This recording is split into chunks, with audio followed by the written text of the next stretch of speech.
Le damos la más cordial de las bienvenidas al doctor Juan Eugenio Hernández Ávila, actual director ejecutivo del Centro de Información para Decisiones en Salud Pública del Instituto Nacional de Salud Pública. Bueno, pues antes que nada, yo quiero darles las gracias a todos por haberme invitado a a este foro que desde mi punto de vista es un ejemplo a nivel nacional. Yo no había participado en una cuestión así y una reflexión me lleva a decirles que alguien alguna vez me dijo: el gobierno está mal, el país está mal, y yo tengo que haber dicho en ese día, pues tenemos lo que merecemos. ¿Por qué? Porque no hay esta integración de la sociedad en las políticas públicas, y para mí creo que este es el ejemplo de la integración de la sociedad en las políticas públicas.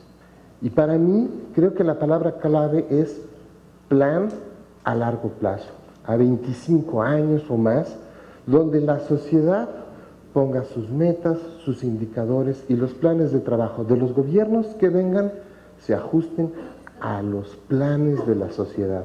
Realmente me siento muy feliz, me congratulo de estar aquí con ustedes y de platicarles un poco, ahora sí, de la situación epidemiológica y del perfil de la salud en México en general, y dar pie para que se vea el perfil del estado de Sinaloa.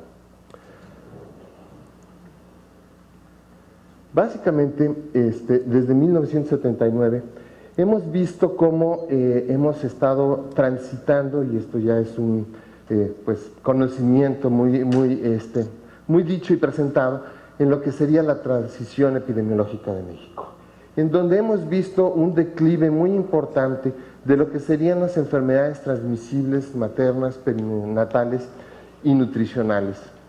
Sin embargo, desde 1994, desde mediados de los 90, hemos visto un importante incremento en lo que serían las enfermedades crónico-degenerativas o no transmisibles. Y esto realmente tiene implicaciones muy severas en las condiciones de vida de la población, pero también en la forma en la que el sistema de salud debe contender con las enfermedades que ahora padece nuestra población, que son definitivamente más costosas y de más largo plazo que las enfermedades infecciosas, en donde hemos sido exitosos en abatir. Cuando vemos la distribución geográfica de las enfermedades, pues vemos cómo las áreas más pobres del país son aquellas que sufren las mayores tasas de mortalidad, y claro, esto me lleva a introducir el tema que la salud no es nada más un efecto, digamos, de biológico en las personas, sino es el resultado último de un conjunto de situaciones que se van presentando y que tienen que ver precisamente con el desarrollo social y con el acceso a una serie de insumos que vamos a hablar más adelante. En el periodo 2005-2008, pues sí vemos una disminución en las diferencias, pero cuando vemos las enfermedades por tipo, también en su distribución geográfica, vemos cómo ¿dónde estoy? Aquí. Cómo las enfermedades infecciosas siguen siendo un problema muy importante en las áreas más marginadas del país, y esto se mantiene en el periodo 2005-2008, y básicamente no vemos cambios en estos últimos años. Por el contrario, cuando estamos viendo las enfermedades no transmisibles, el norte del país y las áreas más desarrolladas son aquellas que tienen el mayor peso o carga de la enfermedad en términos de la razón estandarizada de mortalidad, y esto también se está manteniendo, aunque las diferencias son un poco menores, en el periodo 2005-2008. Y cuando vemos las causas externas de mortalidad, y aquí incluimos accidentes y violencia, También vemos una asociación importante con áreas marginadas, pero también una distribución importante en la parte norte del país que se exacerba en los últimos años. Definitivamente el problema de accidentes y violencia está causando graves daños a nuestro país. Cuando vemos las tasas de mortalidad por causa, las 10 principales causas de mortalidad han cambiado radicalmente en términos de su importancia. Sí, cuando en los años previos las enfermedades infecciosas estaban teniendo la mayor mortalidad, ocasionándolas, principalmente las enfermedades respiratorias agudas y las enfermedades diarreicas, ahora vemos cómo la diabetes y las enfermedades isquémicas del corazón cobran una importancia que es para el país la epidemia más grande. Curiosamente, a diferencia de otros países, ya en el año 2000, alrededor del 2000-2009, digo 98-99, las enfermedades causadas por la diabetes, la muerte causada por la diabetes mellitus, cobra mayor importancia que las enfermedades isquémicas del corazón. Esto es en contra de lo que sucede en la mayoría de los países y los países avanzados, en donde la enfermedad isquémica del corazón es la más importante. Esto radica o puede tener una importante explicación en la calidad de los servicios de atención médica y del tratamiento que se le da a los pacientes que viven con diabetes en el país. Después, cuando vemos las mismas causas estandarizadas a nivel de la República, cómo definitivamente hay cambios. Por ejemplo, en la región norte sí vemos que las enfermedades del corazón siguen siendo la más importante todavía. Sin embargo, vemos que la epidemia de diabetes va cada vez cerrando la brecha y es muy posible, ¿sí?, que en un momento dado se revierta esta tendencia y sea, como en el resto del país, la primera causa de muerte. Entonces, existe una gran cantidad de condiciones asociadas precisamente al desarrollo de diabetes que vamos a ver más adelante en nuestro modelo causal, cómo podríamos de alguna manera, a nivel de sociedad y a nivel de integración de los diferentes sectores, promover una calidad de vida o un estilo de vida más saludable. En el centro, ¿sí?, aquí vemos claramente cómo la diabetes mellitus se distancia de las enfermedades isquémicas del corazón. Lo mismo sucede en el Distrito Federal, pero no así en el centro, en el sur de México, en la región de los estados de Chiapas, Guerrero, Oaxaca, Campeche, donde todavía, la diabetes, aquí me estoy equivocando, sigue siendo la más importante.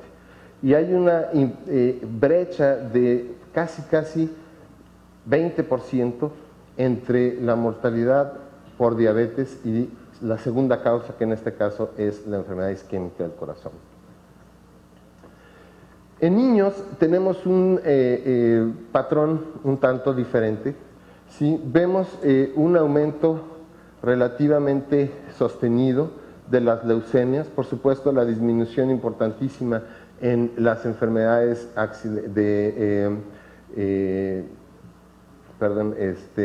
diarreas e infecciones respiratorias agudas, ¿sí? Pero lo que también vemos, ¿sí?, precisamente, como accidentes también cobra importantes vidas. En el grupo de 15 a 49 años, que sería nuestro grupo más productivo, ¿sí?, vemos cómo había habido una disminución en agresiones y homicidios, misma que ha subido radicalmente a partir del 2008 y que es un problema que también debemos atacar desde el punto de vista de la salud pública. Y yo creo que esta integración de los sectores nos viene precisamente a dar una pues, esperanza en términos de elevar la productividad y la calidad de vida para evitar que nuestros jóvenes se vayan hacia este tipo de actividades que en un momento dado ocasionan la violencia. Y por supuesto, bueno, la epidemia de VIH-Sida, que empezó y se ha logrado controlar en estos tiempos. Sin embargo, hemos visto comparaciones importantes de cómo se comporta la mortalidad por VIH-Sida en otros países y ha iniciado un descenso, ¿sí?, a través de la disponibilidad de antirretrovirales. En México, en algunos estados hemos logrado este descenso, pero en el país en general se mantiene al menos la tasa estable, que vamos a decir es un compromiso del milenio y estamos de acuerdo, pero quisiéramos ver que la mortalidad por VIH-Sida bajara, ¿sí?, y que la edad de la muerte aumentara. Cuando vemos la parte de 50 a 64 años, es aquí donde realmente vemos el grandísimo problema que la epidemia de diabetes nos está causando. Miren ustedes el aumento tan severo, ¿sí?, de casi el 100% en las muertes, en un grupo de edad que realmente no debería de estar muriendo a esa edad por esta causa, ¿sí? Entonces, esto es prácticamente lo que nos causa esta falta de estrategias para controlar adecuadamente o para prevenir de manera contundente la diabetes. Miren ustedes cómo otras enfermedades como las enfermedades isquémicas del corazón o la cirrosis se mantienen hasta cierto punto estable en comparación con el increíble aumento que tiene la diabetes. Entonces, pues sí, es como dijeron por ahí, madre de las enfermedades, la madre que está causando años de vida perdida y discapacidad en la población mexicana. Ya cuando vemos el grupo de 65 y más años, entonces vemos sí la epidemia de diabetes, isquémicas del corazón y la epidemia de diabetes, donde ya aquí también rebasa la tasa de mortalidad que tienen las isquémicas del corazón.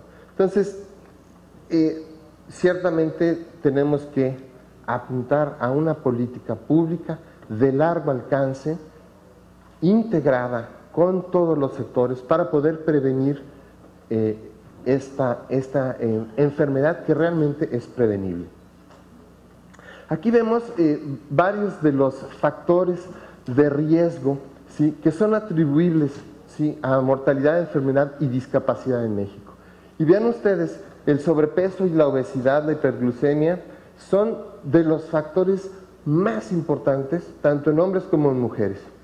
Y esto, claramente, son factores prevenibles a través de conductas y a través de un esfuerzo organizado de la sociedad con el gobierno para poder desarrollar ambientes saludables que permitan a la población tener acceso a alimentos saludables y agua, muy importantemente. Para toda la población es más accesible un refresco con alto contenido de glucosa que un vaso de agua. Incluso, tal vez más barato un refresco que un vaso de agua, o al menos igual. Entonces, necesitamos, de alguna manera, sociedad y gobierno, encontrar los mecanismos. Por supuesto, el consumo de alcohol, la hipertensión arterial, que es, por supuesto, una consecuencia de sobrepeso y obesidad, el tabaquismo, etcétera, ¿no? Entonces, vemos la obesidad como un factor de riesgo para el desarrollo de diabetes del tipo 2. Cuando vemos la comparación con personas que tienen un peso normal, por ejemplo, índice de masa corporal entre 25 y 29.9, las personas tienen el doble de riesgo de desarrollar diabetes. Ayer precisamente tuve una cita con el doctor, entonces me dijo mi hija, ¿y qué te dijo? ¿Qué tienes, papá? Tengo obesidad de grado 2, hija. Soy propenso a la diabetes. Entonces, sí, ¿por qué? Porque tengo un peso, una masa corporal de 29.9. Debo bajar 15 kilos. ¿Qué voy a hacer? Pues algo tengo que hacer, tengo que modificar mi conducta, pero tengo que estar en un ambiente también que me permita modificar mi conducta. Y eso es lo que sociedad y gobierno debemos de procurar para que la población pueda hacerlo. Yo me siento ahorita en riesgo, ¿no? Las personas que tienen entre 30 y 34.9 tienen más del triple, y por no decir las que tienen más de 35 índice de masa corporal. El índice de masa corporal, creo que todos lo sabemos, es la relación entre el peso y la estatura, ¿sí? Y entonces pues refleja realmente, independientemente de la estatura de una persona, la obesidad. Bueno, cuando uno gana peso, ¿sí? También aquellas que tuvieron una ganancia de 6 a 9 kilos duplican su riesgo. Digo yo, Dios mío, bueno, en los últimos 5 años he ganado 5 o 7 kilos. Mi riesgo es grande. Tengo que hacer algo porque como padre consciente necesito proteger mi familia y necesito proteger a mis hijos, pero necesito ayuda, ¿sí? Y necesito tener un ambiente saludable. Y la diabetes, pues por supuesto, se convierte entonces en un factor de riesgo para otras enfermedades que eventualmente pues nos dan una calidad de vida que es francamente pues deplorable. Cuando vemos los resultados de diferentes encuestas nacionales de salud, y está por salir la encuesta que se hizo ahora en el 2011 y se está terminando de hacer los análisis, vemos alarmantemente este aumento de la prevalencia, ¿sí?, en la obesidad en México.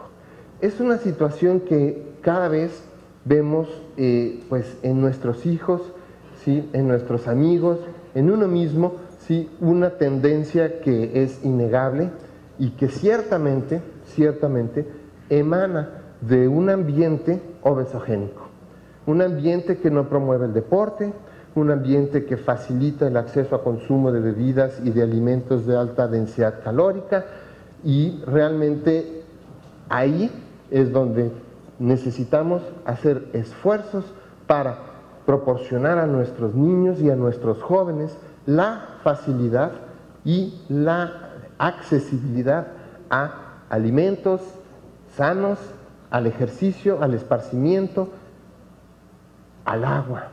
Es importantísimo tomar agua. Aquí vemos un modelo de causalidad sobrepeso, obesidad y enfermedades crónicas. Y lo que vemos principalmente, bueno, es que hay una serie de causas básicas que pudieran ser desde un punto de vista incluso biológicas, ¿sí?, pero que radican también en la parte económica, política y social. Y eso es precisamente un punto que este foro está viendo. ¿Cómo hacer políticas públicas de largo alcance que permitan hacer que la gente tenga acceso y disponibilidad, ¿sí?, a alimentos y agua, de tal manera que puedan modificar en un momento dado o no adquirir patrones de conducta que afecten negativamente a la salud?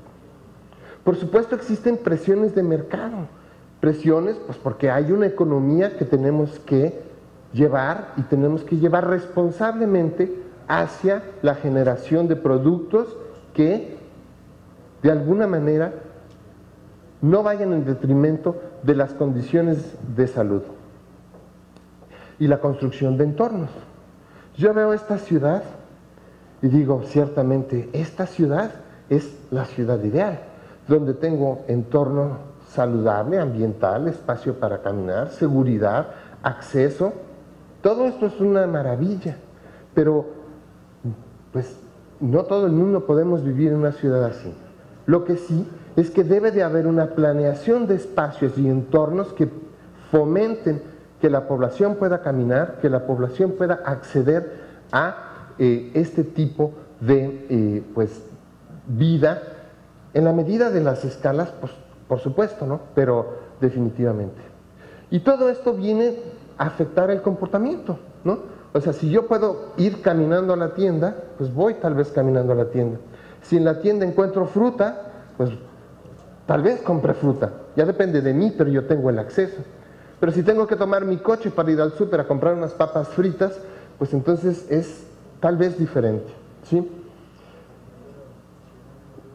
La parte de pobreza, pues por supuesto, viene a exacerbar este punto de la producción y distribución, el acceso y disponibilidad, donde la gente pues está comiendo alimentos, como les decía, de alta densidad energética, que son altos en sodio y que tienen precisamente toda esta clase de efectos adversos, las bebidas azucaradas, ¿sí? Y el sedentarismo al que estamos nosotros pues expuestos. Y nosotros, yo soy una persona que me considero consciente, pero paso 8 a 10 horas sentado en una oficina haciendo mi trabajo. Y pues me dicen mis hijas, ve al gimnasio. Pues sí, hay que hacer un esfuerzo y hay que promover estos espacios para poder hacer un esfuerzo. Todos estos factores de alguna manera están, ligados, ¿sí?, al desarrollo de obesidad. Por supuesto, influencias familiares e individuales, las influencias del grupo, del trabajo, la escuela, etcétera, que pueden llegar al desarrollo de una, pues, abanico de enfermedades crónicas, todas estas evitables, pero evitables a través de un esfuerzo conjunto de la sociedad, el individuo y el gobierno. Nosotros en el Instituto Nacional de Salud Pública representamos lo que es el Centro de Investigación para Decisiones en Salud Pública. Entonces, consideramos que hay 3 niveles en los que se toman las decisiones. El nivel más importante, pensamos, es el individuo, donde un individuo toma la decisión de prender un cigarro o no, cruzar un puente peatonal o no, tomar agua en vez de tomar un refresco. Entonces, necesitamos hacer una promoción importante para que los individuos puedan tomar esas decisiones. Pero por el otro lado, tenemos decisiones que van a la política pública, ¿sí?, y a la operación de los programas. En la operación de los programas debemos de proveer a la población con los elementos que les permitan tomar esas decisiones que estamos nosotros impulsando. La campaña come 5 verduras, es perfecto, 5 verduras al día o frutas, maravilloso, pero acompañado de eso necesitamos poner en la, vamos a decir, escala de acceso 5 verduras, para que alguien pueda tomar la decisión de ir y comer 5 verduras en vez de comer pues un alimento de alta densidad calórica. Las enfermedades crónicas entonces, por supuesto, llegan a el desarrollo de discapacidades que redundan en el bienestar de la población. Afectan la capacidad funcional, por supuesto la capacidad de vida, la esperanza de vida, al ocasionar muertes que podrían ser evitables, ¿sí? Y todo esto, el bienestar, que digamos es el fin último que se persigue. Queremos aumentar el bienestar. Entonces, con este esquema, a mí me parece que hacemos obvio, ¿sí?, que la salud está ligada al desarrollo y el desarrollo está ligado a la salud.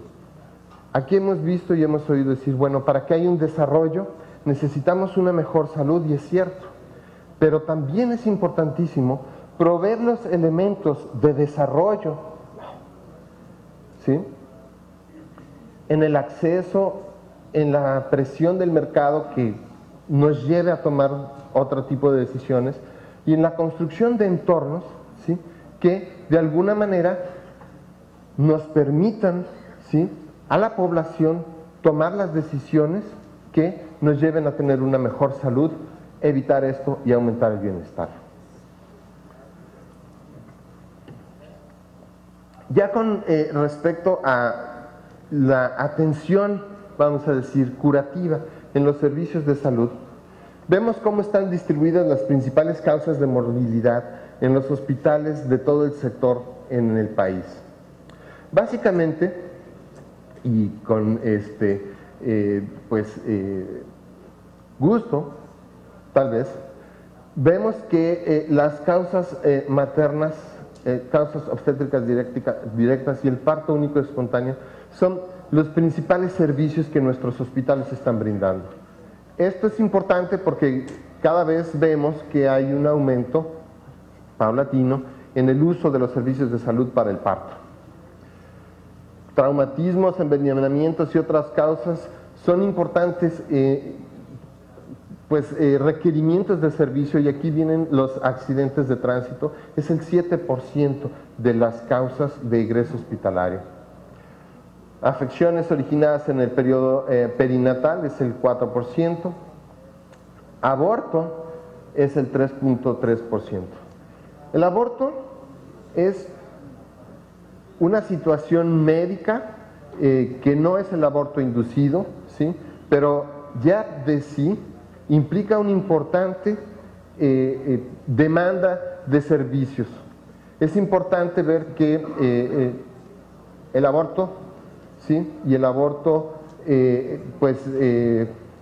inducido, ¿sí?, es causa de muerte en muchas ocasiones, de muertes porque se hace en condiciones que no son adecuadas, ¿sí?, y en forma clandestina, y puede ser realmente un importante problema de salud que de hecho ya estamos atendiendo en forma legal en nuestros hospitales y que muy posiblemente sea el efecto de abortos clandestinos. Colelitiasis y colecistitis, tumores malignos, insuficiencia renal, enfermedades del corazón y diabetes apuntan por el 6% más o menos de la demanda de servicios de atención hospitalaria de hospitalización. Realmente no es de consulta externa. Mucha de la atención de diabetes se realiza en la consulta externa. Estos son pacientes graves de diabetes que llegan a nuestros hospitales. Es el 2.9% de la demanda de aproximadamente 5 millones de egresos hospitalarios que se realizan en el país. Otro tema fundamental y que vuelvo a llegar a él es el de la mortalidad materna. Aquí vemos un gráfico de cómo va la tendencia. La mortalidad materna es uno de los objetivos del milenio y está claramente condicionada a una serie de determinantes sociales, al igual que lo que vimos con obesidad. Primero que nada, esta es la tasa de mortalidad observada, y hasta antes del 2002 las organizaciones internacionales nos daban un factor de ajuste por el subregistro de 1.5, es decir, lo que veíamos lo multiplicaban por 1.5 y ese era el valor, y ese es el valor que nosotros calculamos para 1990.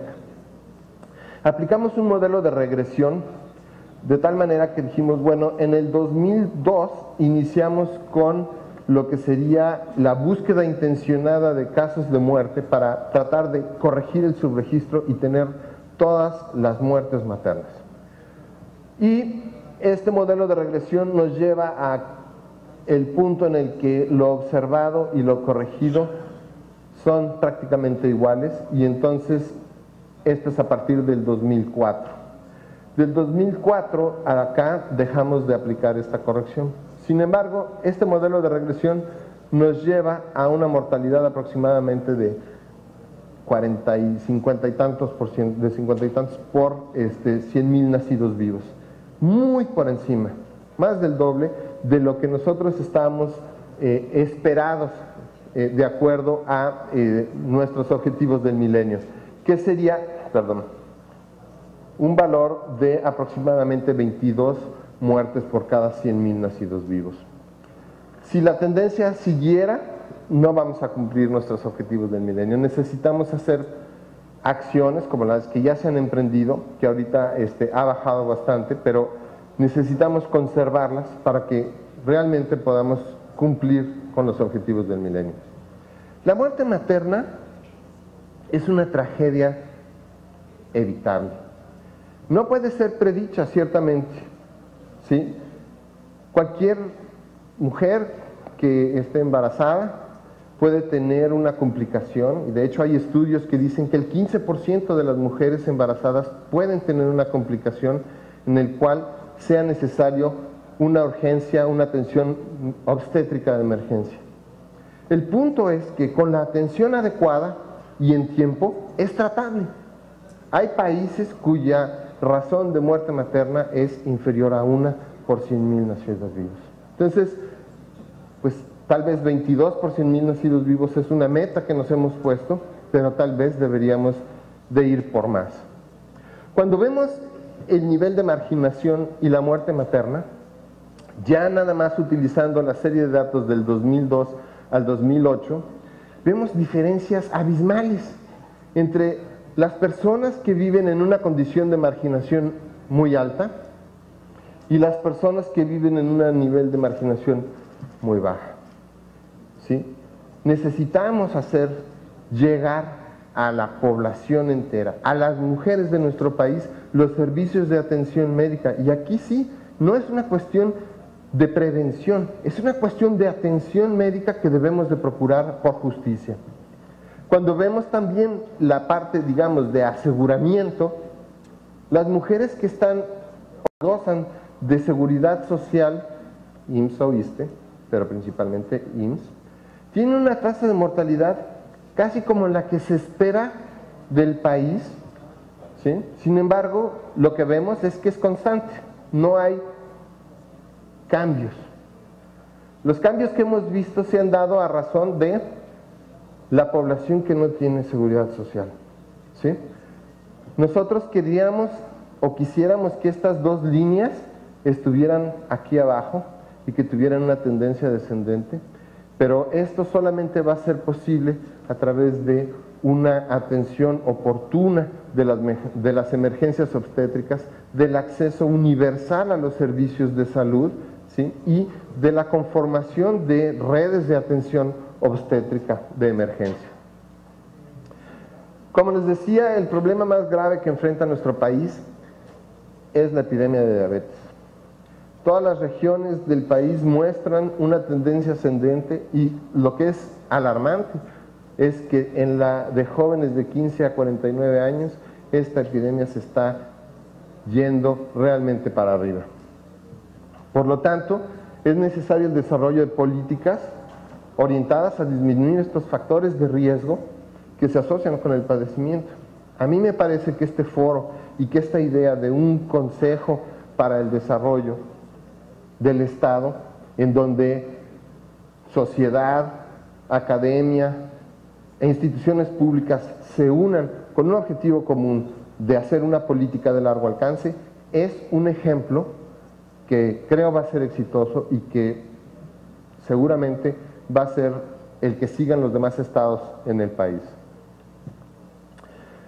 También, como les decía, la mortalidad materna es una cuestión de equidad y de justicia para nuestras mujeres, y el acceso universal para los servicios de atención del parto, el monitoreo de indicadores de proceso para la emergencia obstétrica y las mejoras en el sistema de referencias para mujeres con complicaciones son fundamentales.